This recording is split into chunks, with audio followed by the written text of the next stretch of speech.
جو اپوزیشن سڑکوں پہ نکلی ہوئی ہے کہ جی بہت مہنگائی ہو گئی، تو میری صرف دو بڑے خاندانوں سے ایک ریکویسٹ ہے.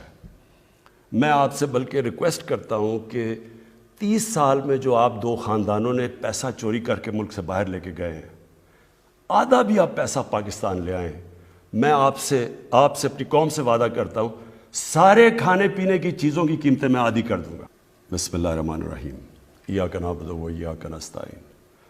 میرے پاکستانیوں، آج مجھے بڑی خوشی ہے کہ ہم پاکستان کی تاریخ کا سب سے بڑا ویلفیئر پروگرام، یعنی ویلفیئر پروگرام کا مطلب کہ جس سے ہم نے اس ملک کو ایک فلاحی ریاست کی طرف لے کے جانا ہے، وہ سب سے بڑا ویلفیئر پروگرام آج میں آپ کے سامنے رکھ رہا ہوں.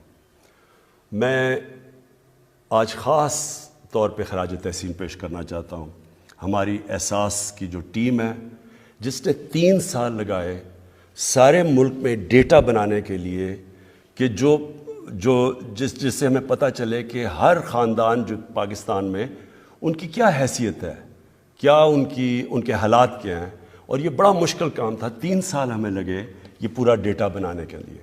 تو جب تک وہ ڈیٹا نہیں تھا ہمارے لیے سبسڈیز دینا اور آسان نہیں تھا، وہ اندازوں پہ تھا. تو اب ہمارے پاس ایک پورا ڈیٹا بیس آ گیا. اس لیے آج میں اس پوزیشن میں ہوں کہ میں آپ کے سامنے یہ پروگرام اناؤنس کر سکتا ہوں. اس سے پہلے میں صرف اپنی قوم کو یاد کرانا چاہتا ہوں کہ جو پاکستان ہمیں ملا تھا وہ اس ملک کی تاریخ میں کبھی بھی معاشی حالات اتنے برے نہیں تھے جو ہمیں ملے ہیں. یعنی خسارہ بھی سب سے بڑا پاکستان کی تاریخ کا، قرضے بھی سب سے زیادہ، سود بھی ان قرضوں پہ سب سے زیادہ دینا پڑا. جو کرنٹ اکاؤنٹ ڈیفیسٹ جس کو کہتے ہیں کہ جتنے ڈالرز اندر آ رہے تو باہر، اس میں تاریخی خسارہ. ریزروز ہمارے تقریباً نہ ہونے کے برابر، یعنی کہ جو ہمیں باہر ہمیں جو لائبلٹیز تھیں، ہمیں باہر پیسے دینے تھے، جنہوں نے ہمیں قرضے دیے ہوئے تھے، ہمارے پاس پیسہ نہیں تھا ان کو قرضے دینے کا. اور ہم خاص طور پہ آج میں پھر سے ہمارا ملک شکر گزار ہے سعودی عربیہ کا، UAE کا اور چائنا کا، جنہوں نے اس مشکل وقت میں ہماری مدد کی، جس کی وجہ سے ہم ڈیفالٹ نہیں کرے. اگر ڈیفالٹ کرتے تو روپیہ بالکل نیچے گر جانا تھا اور مہنگائی آسمانوں پہ. اور اس کے علاوہ پھر ہمیں IMF کے پاس جانا پڑا کیونکہ ہمیں ان کی مدد چاہیے تھی، کیونکہ ہمارے پاس ڈالرز نہیں تھے اپنے لائبلٹیز واپس کرنے پہ. تو ہم پھر 1 سال اپنے ملک کو سٹیبل کرتے رہے اور اتنے میں کرونا آ گیا. اب کرونا کا آپ کو ایک چیز سمجھنی ہے، 100 سالوں میں دنیا میں اتنا بڑا بحران نہیں آیا جتنا یہ کرونا لے کے آیا. اور اس سے پاکستان ہی نہیں متاثر ہوا، ساری دنیا متاثر ہوئی، اور خاص طور پہ غریب ملک متاثر ہوئے، امیر ملکوں میں بھی غریب لوگ متاثر ہوئے. اور اس مشکل مرحلے میں میں یہ بڑے فخر سے آج کہنا چاہتا ہوں کہ جو میری ٹیم تھی، جو NCOC جو ہم نے ایک ٹیم بنائی، جس کے اندر ہمارے ٹاپ ڈاکٹرز تھے، جس میں ہمارے صوبے بھی شرکت کر رہے تھے، ان کے چیف سیکرٹریز، جس میں پاکستانی فوج بھی شرکت کر رہی تھی، ہمارے جو منسٹر تھے، جس طرح ہم نے فیصلے کیے اور ڈیٹا بیس فیصلے کیے، اور جس طرح ہم نے کہ ایک طرف خوف یہ تھا کہ اگر کرونا تیزی سے بڑھتی گئی تو ہسپتالوں میں حالات برے ہو جائیں گے، ہسپتالوں میں جگہ نہیں ہوگی. جس طرح ہندوستان میں، اگر پتہ نہیں آپ نے دیکھا یا نہیں، لوگ بیچارے باہر پڑے ہوئے تھے، آکسیجن ختم ہو گئی، لوگ پہنچ نہیں سکے، آکسیجن لوگ مر جاتے تھے. تو ایک طرف وہ خوف تھا، اور دوسری طرف اگر آپ جب لاک ڈاؤن کرتے ہیں، اپنی معیشت کو بند کرتے ہیں، تو اس سے وہ ساری معیشت تباہ ہو جاتی ہے، فیکٹریاں بند، سب کچھ ہو جاتا ہے. تو اس کے بیچ میں جو راستہ تھا، جو راستہ پاکستان نے لیا، اس میں بہت بڑی ایک کنٹریبیوشن تھی، جس طرح ہماری NCOC نے، جس طرح ہم نے فیصلے کیے. اور اس میں بڑی رسک بھی تھی، کیونکہ جب ہندوستان میں نریندر مودی نے بند کر دیا، کرفیو لگا دیا ہندوستان میں، تو میرے پہ بڑا پریشر ڈالا گیا کہ جی دیکھیں آپ نہیں کر رہے، آپ کے اوپر FIR کر دینی چاہیے، لوگ مر جائیں گے یہاں. لیکن مجھے بڑا آج فخر ہے کہ ہم وہ ملک ہیں جس کو انٹرنیشنلی اکنالج کیا گیا کہ وہ ملک ہے جس نے چند ملکوں میں سے سب سے بہترین طریقے سے اس مشکل مرحلے سے نکلا. اور اس میں ہم اپنی بات تو کیا کریں، اس میں ورلڈ بینک کی اسٹیٹمنٹ ہے، اس میں ورلڈ ہیلتھ آرگنائزیشن نے پاکستان کی مثال دی ہے، اس کے اندر ورلڈ اکنامک فورم انہوں نے پاکستان کی تعریف کی کہ جس طرح ہم نے یہ بیلنس کیا. اور پھر اکانومسٹ میگزین اس نے کہا کہ پاکستان تیسرے نمبر پہ وہ ملک تھا جس نے سب سے بہترین طریقے سے نکل کے حالات کو نارمل کر لیا.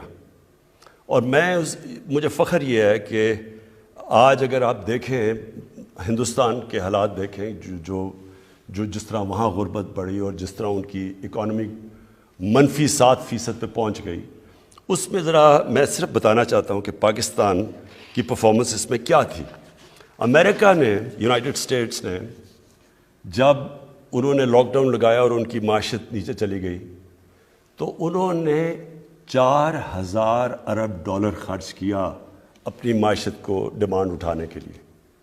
پاکستان جس کی امریکہ کی 33 کروڑ آبادی اور ہماری 22 کروڑ، ہم نے ٹوٹل پیسہ $8 ارب خرچ کیا جس سے ہم نے اپنی معیشت کو بچایا. تو میں اس میں ذرا صرف آپ کو بتانا چاہتا ہوں کہ ہم نے کیا کیا قدم اٹھائے. ہمیں سب سے بڑا خوف یہ تھا کہ لوگ بے روزگار ہو جائیں گے، اگر کاروبار ٹھپ ہو جائے تو لوگ بے روزگار ہوں گے، اور جب لوگ بے روزگار تو غربت بڑھے گی. تو اس لیے ہم نے وہ جو لاک ڈاؤن سے ہم بچتے رہے، ہم نے چھوٹے lockdown, smart lockdown, لیکن وہ اپنی بالکل اکانومی بند نہیں کی. اور ہم نے خاص طور پہ اپنی زراعت کو بچایا اور ہم نے کسی سٹیج پہ ان کو بند نہیں ہونے دیا. اور دوسرا ہم نے کنسٹرکشن کو بچایا، کیونکہ شہروں میں سب سے زیادہ جو لوگ روزگار دیتا ہے وہ کنسٹرکشن انڈسٹری دیتی ہے. اور پھر ہم نے ایکسپورٹس کو پوری بچانے کی کوشش کی، کیونکہ اگر ایکسپورٹس بند ہو جاتی تو ہمارا ڈالر کم ہونے تھے اور روپے نے گر جانا تھا. تو میں صرف پہلے اپنی زراعت کا بتانا چاہتا ہوں کہ اللہ کا کرم ہماری پالیسیز سے کیا ہوا. آج ہماری جو چاول کی گروتھ ہے جو جتنی تیز سے وہ بڑھا ہے وہ 13.6% ہے. ہماری مکئی 8% زیادہ بڑھی. ہماری جو گنا ہے وہ 22% زیادہ بڑھا ہے. جو گندم ہے وہ 8%. یہ سب ریکارڈ ہوا ہے پاکستان کے اندر. اور جو پچھلے سال ہماری کاٹن فیل ہو گئی تھی اس میں اس سال 81% گروتھ ہوئی ہے. اور جو اضافی پیسہ گیا ہے ہمارے زراعت کے اندر وہ 1100 ارب روپیہ گیا ہے. اور اس سال آپ یہ سمجھیں کہ اگر کسانوں کا حالات اچھے ہیں تو وہ کیسے ہمیں پتہ چلتا ہے کہ کسانوں کے وہاں خوشحالی آئی ہے. ریکارڈ موٹر سائیکل کی سیل ہوئی ہے پاکستان کی تاریخ میں، اور ٹریکٹر کی ریکارڈ سیل ہوئی ہے. اور اس کے علاوہ جو یوریا ہے، یوریا 23% زیادہ استعمال ہوا ہے. اس کا مطلب کہ حالات اچھے. اور انشاءاللہ جب کسان خوشحال ہوتا ہے تو اس سے ملک کی پیداوار بڑھتی ہے اور ملک کا فائدہ ہوتا ہے. دوسری چیز جو ہماری ہاؤسنگ تھی، ہم نے کنسٹرکشن کے لیے کیا. کنسٹرکشن میں اس وقت 600 ارب روپے کے پروجیکٹس چل رہے ہیں کیونکہ ہم نے کنسٹرکشن کو انسینٹیوائز کیا.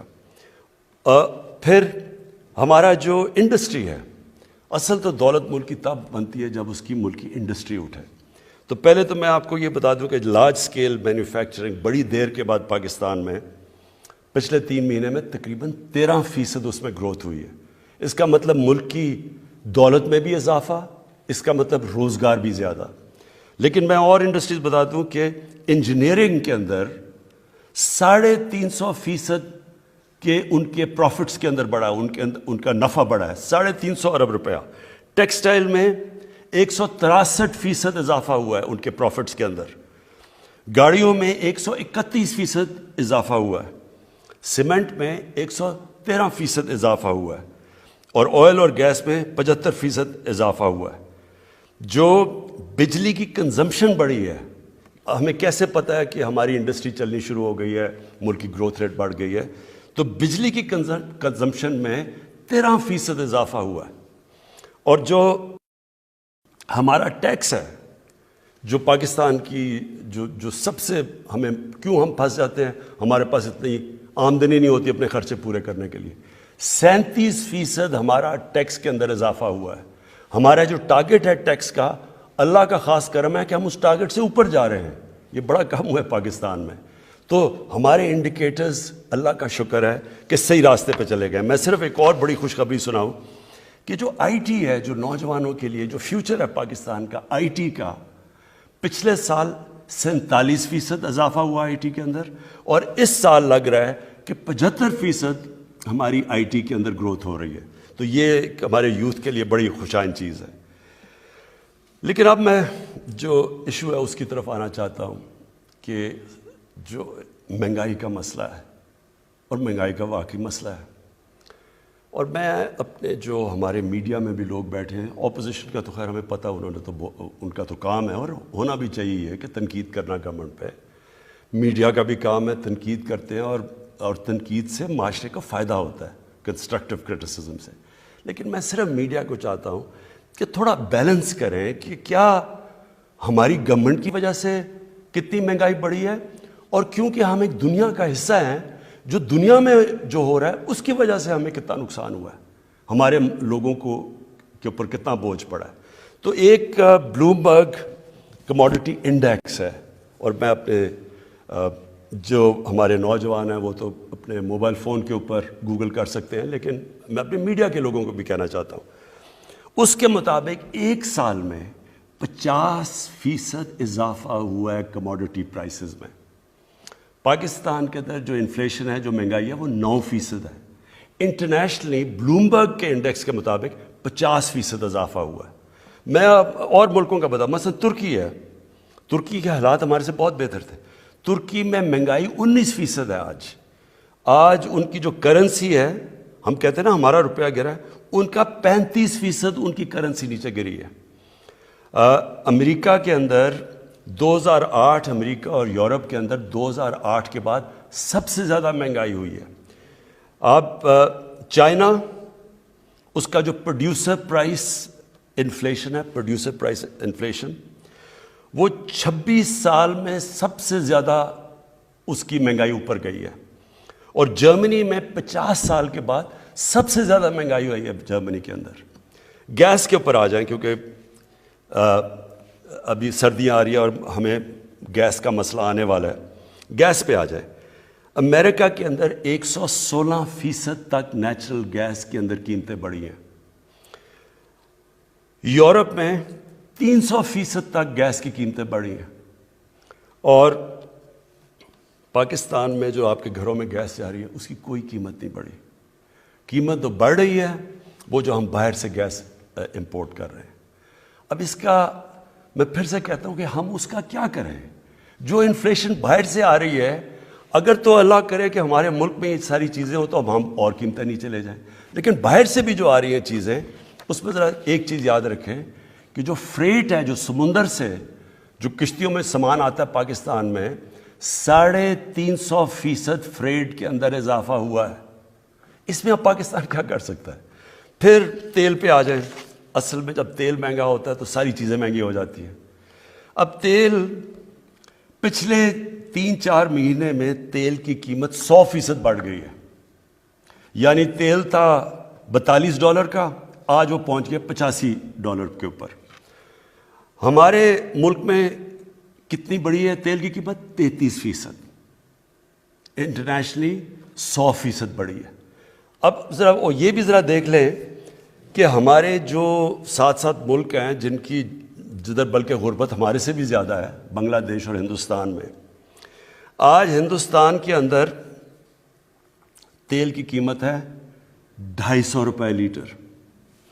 بنگلہ دیش میں تیل کی قیمت ہے $200 لیٹر. پاکستان میں تیل کی قیمت ہے $138 لیٹر. یہ کیوں کم ہے؟ کیونکہ ہم نے جو لیویز لگتی ہیں، یعنی جو ٹیکس لگتا ہے، وہ سارے ہم نے کم کرتے گئے تاکہ لوگوں کے اوپر بوجھ نہ پڑے. اگر ہم جس طرح انٹرنیشنل قیمتوں میں اضافہ تھا اسی طرح ہم کرتے، یا جو پچھلی گورنمنٹ نے ٹیکسز لگائے ہوئے تھے، تو آج ہمیں 450 ارب مزید اس گورنمنٹ کو فائدہ ہونا تھا. وہ ہم نے اپنے پیٹ کاٹ کے، تو اس لیے تاکہ لوگوں کے اوپر بوجھ نہ پڑے. تو جب آپ کہتے ہیں جی پٹرول مہنگا ہو گیا، اس وقت پاکستان سب سے سوائے وہ ملک جن ملکوں کے اندر تیل نکلتا ہے، سوائے ان ملکوں کے جو امپورٹ کرتے ہیں، پاکستان میں سے سب سے سستا ملک ہے پیٹرول میں، لیکن میں آج آپ کو کہہ رہا ہوں کہ ہمیں پیٹرول بڑھانا پڑے گا، کیونکہ ہم اگر پیٹرول نہیں بڑھاتے تو ہمارا خسارہ بڑھتا جا رہا ہے، اور خسارہ آگے بوجھ پڑا ہوا ہے ہمارے قرضوں کے اوپر جن کا سود دینا پڑتا ہے، تو ہمیں تھوڑا پیٹرول کی قیمت بڑھانی پڑے گی، میں آج آپ کو کہہ رہا ہوں۔ لیکن ابھی بھی ہندوستان سے ذرا صرف مقابلہ کر لیں کہ 250 روپے لیٹر آج ہندوستان میں پیٹرول بک رہا ہے اور بنگلہ دیش میں 200 روپے لیٹر، تو آپ ذرا خود ہی مقابلہ کر لیں کہ پاکستان میں آج 138 روپے کا بک رہا ہے۔ اب آٹے کے اوپر آ جائیں۔ آج اگر آپ دنیا کی ایوریج نکالتے ہیں کہ دنیا میں ایوریج پہ آٹا کتنے کا بک رہا ہے، تو آپ کو حیرت ہوگی یہ سن کے کہ پاکستان میں اس سے آدھی قیمت پہ آٹا بک رہا ہے۔ آج اگر ہندوستان اور بنگلہ دیش سے آپ مقابلہ کرتے ہیں تو ہندوستان میں 83 روپے کے جی پہ آٹا بک رہا ہے، اور وہ بنگلہ دیش میں بھی 83 روپے، پاکستان میں 60 روپے کے جی آٹا بک رہا ہے۔ میں یہ آپ کو اس لیے بتانا چاہتا ہوں کہ آپ یہ سمجھ جائیں کہ ہاں مہنگائی ہے، لیکن گورنمنٹ کی طرف بھی دیکھیں کہ ہم اپنی پوری کوشش کر رہے ہیں کہ آپ کے اوپر بوجھ نہ پڑے۔ اب دال مونگ یہ عام آدمی کھاتا ہے، اس میں بھی دیکھ لیں کہ ہمارے سے پھر سے زیادہ غربت ہے ہندوستان میں اور بنگلہ دیش میں۔ ہندوستان میں بک رہی ہے 338 روپے کی کے جی دال مونگ، بنگلہ دیش میں 334 روپے کی، اور پاکستان میں 162 روپے کی بک رہی ہے۔ لیکن میں یہ صرف اس لیے آپ کو بتایا کہ آپ سمجھ جائیں کہ ہماری کدھر مجبوری ہے۔ دال ہمیں زیادہ تر امپورٹ کرنی پڑتی ہے، تیل باہر سے منگوانا پڑتا ہے، گھی کی قیمت تقریباً دگنی ہو گئی ہے، جو پام آئل ہے وہ تقریباً باہر دگنا ہو گیا، وہ ہمیں باہر سے لانا پڑتا ہے۔ تو اس میں ہم کیا کریں؟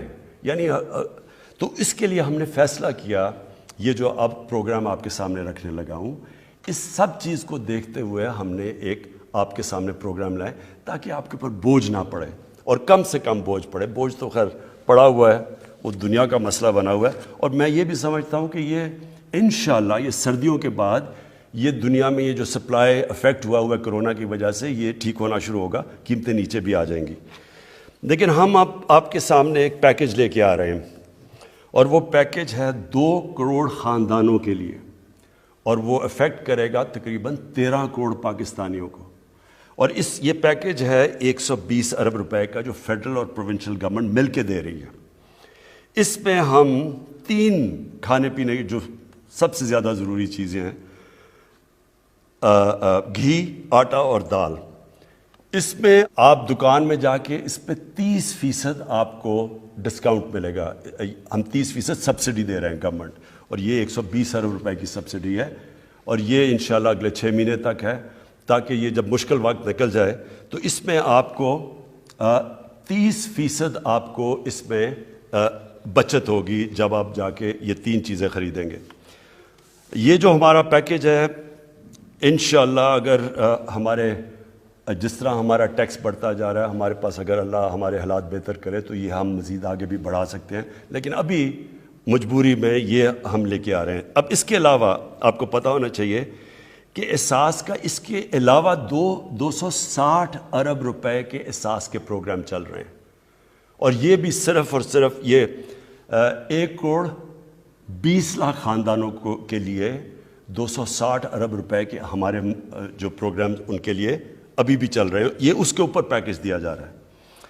اس کے بعد جو دوسری چیز ہم لے کے آ رہے ہیں وہ بھی ایک پاکستان کی تاریخ میں ایک پہلی دفعہ اتنا بڑا پروگرام ہے، کامیاب پاکستان۔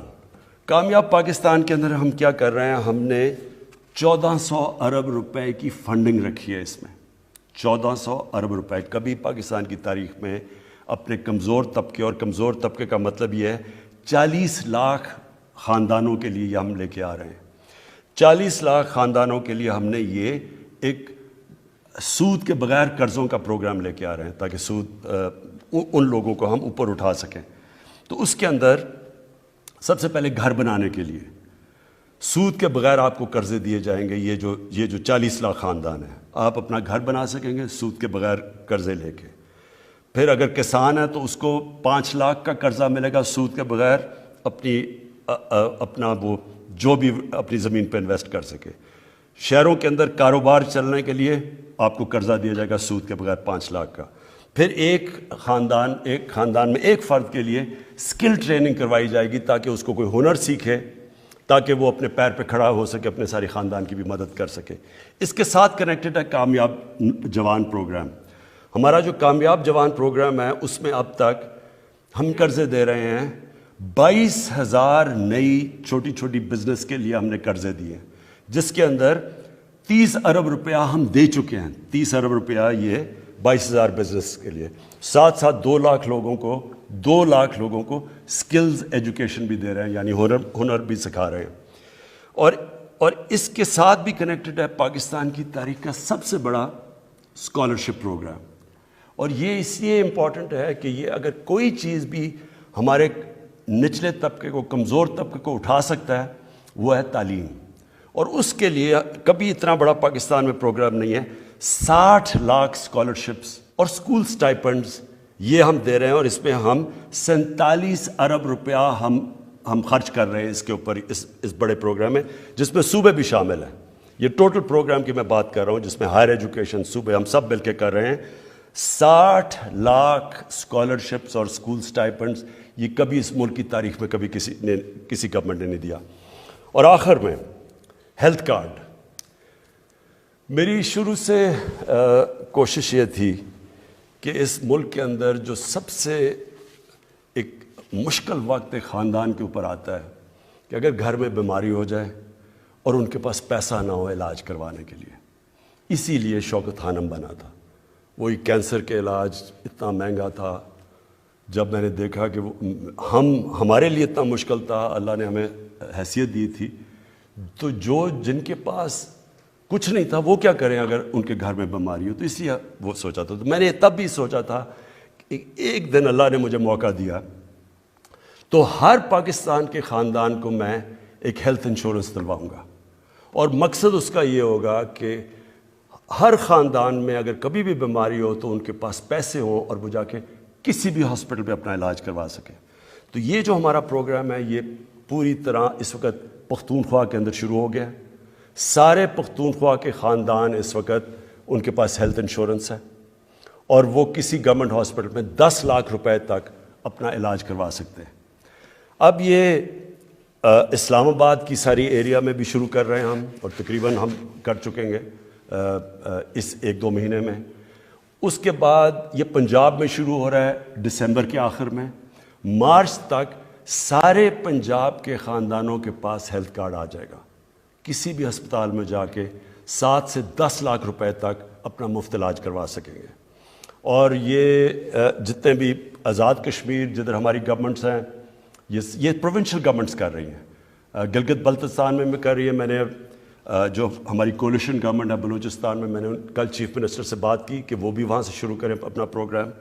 اور انشاءاللہ مارچ تک ہمارے جتنے سندھ, کیونکہ ان کی اپنی گورنمنٹ ہے, میں تو ان کو بھی کہوں گا سندھ کو کہ وہ شروع کریں یہ پروگرام, کیونکہ اس سے بڑی نعمت ایک عام شہری کے لیے نہیں ہو سکتی, اور خاص طور پہ جو کمزور طبقہ ہوتا ہے. میں اپنے انڈسٹریلسٹ اور جو کنسٹرکشن انڈسٹری میں جتنے بڑے بڑے ہمارے سیٹ ہیں, میں آپ سب کو آج اپیل کرتا ہوں کہ جب آپ کا اتنا زیادہ نفع بن رہا ہے تو اس کے اندر ان کو شامل کریں. جو مزدور ہیں, جو آج کل کی مہنگائی میں مشکل میں ہیں, ان کی ضرور آپ تنخواہیں بڑھائیں. آخر میں میں آج پھر سے اپنی پہلے تو احساس کی ٹیم کو مبارک دیتا ہوں کیونکہ بڑی مشکلوں سے یہ ڈیٹا بیس بنایا گیا. اور میں اپنی میڈیا کو پھر سے میں اپیل کرتا ہوں کہ جب آپ, یہ بڑا آسان ہے, جب یہ مشکل وقت ہے, ساری دنیا میں مشکل وقت ہے, تو آپ اگر امریکہ میں بھی کسی غریب گھر کے پاس لے جائیں کہ جی گیس بڑی مہنگی ہے, یا انگلینڈ میں تو چیزیں نہیں مل رہی کئی جگہ کیونکہ وہاں تو حالات اور طرح کے ہیں, تو وہ سارے کہیں گے اگر آپ مائک لے جائیں بڑا مشکل وقت ہے جی. لیکن یہ سمجھائیں کہ یہ کوئی پاکستان کے اندر مشکل وقت نہیں ہے, بلکہ ہم وہ ملک ہے جو بہت بہتر طرح سے نکلا ہوا ہے اس مشکل وقت سے. جس ملک کے حالات وہ تھے 3 سال پہلے اور آج اگر آپ دیکھیں تو اللہ کا خاص کرم ہے اس کے اوپر. اور جو اپوزیشن سڑکوں پہ نکلی ہوئی ہے کہ جی بہت مہنگائی ہو گئی, تو میری صرف 2 بڑے خاندانوں سے ایک ریکویسٹ ہے. میں آپ سے بلکہ ریکویسٹ کرتا ہوں کہ 30 سال میں جو آپ دو خاندانوں نے پیسہ چوری کر کے ملک سے باہر لے کے گئے ہیں، آدھا بھی آپ پیسہ پاکستان لے آئیں، میں آپ سے اپنی قوم سے وعدہ کرتا ہوں، سارے کھانے پینے کی چیزوں کی قیمتیں میں آدھی کر دوں گا۔